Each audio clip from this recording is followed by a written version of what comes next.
If the answer is oo o hindi, what's the question? Tanong means question, sagot means answer.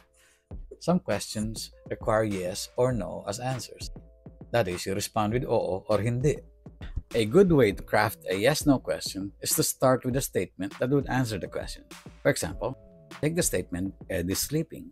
Natutulog si Ed. Insert ba after the first verb, adjective, noun, or pronoun. This is the usual place for ba in a sentence, although it can be elsewhere. Say the sentence with an upward intonation to indicate that it's a yes-no question and not a statement. Natutulog ba si Ed? Is Ed sleeping? Here's another statement. Mataas si Ed. Ed is tall. The question would be, mataas ba si Ed? Is Ed tall? May kapatid si Ed. Ed has a sibling. May kapatid ba si Ed? Has Ed a sibling? Siya si Ed. He is Ed. Siya ba si Ed? Is he Ed? Are you enjoying this lesson? There's a lot more where this came from. Subscribe now so you don't miss the next one. Now remember, ba is an emphasis word. Its main purpose is to emphasize that the question is personally important to the speaker. You can actually drop it and the question still works as long as the intonation is upwards. Natutulog si Ed? Mataas si Ed? May kapatid si Ed? Siya si Ed?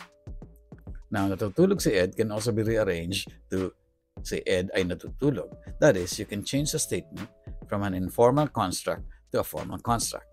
It still means Ed is sleeping. Same for si Ed ay mataas. Si Ed ay may kapatid. Si Ed ay siya. In a formal construct, just insert ba in the same manner to make the statement a question. Si Ed ba ay natutulog? Si Ed ba ay mataas? Si Ed ba ay may kapatid? Si Ed ba ay siya? It's typical to inquire whether everyone's comfortable or if someone requires anything. And this is where yes-no questions are very useful. Gutom ka ba? Are you hungry? The subject ka, which means you, is one of 7 personal pronouns that can be used as subjects. Gutom ka ba can also be rearranged to ikaw ba ay gutom. Notice that ka is used in the informal construct while ikaw is used in the formal. Of the 7 pronouns, ikaw is the only one that is switched into an alternate word when the construct changes. The other pronouns stay the same. Gutom ba sila? Sila ba ay gutom? Are they hungry? Gutom ba kayo? Kayo ba ay gutom? Are you hungry? Where you here is the plural you.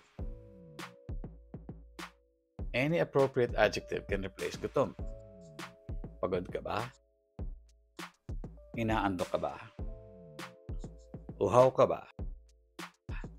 Maaga ka ba? Gising ka ba? Mataas ka ba? Kristiyano ka ba? Siraulo ka ba? You can also use nouns. Estudyante ka ba? Tatay ka ba? Sudyani ka ba? You can also use verbs. Tumawag ka ba? Kumain ka ba? Nag-drive ka ba? Nag-retire ka ba? Okay, now that you've figured out how to ask yes-no questions, our next lesson will be about how to answer them. You know what? There are other answers besides oo o hindi. Join the Landas Network. Free lessons on YouTube and free coaching on Reddit. I'll see you there.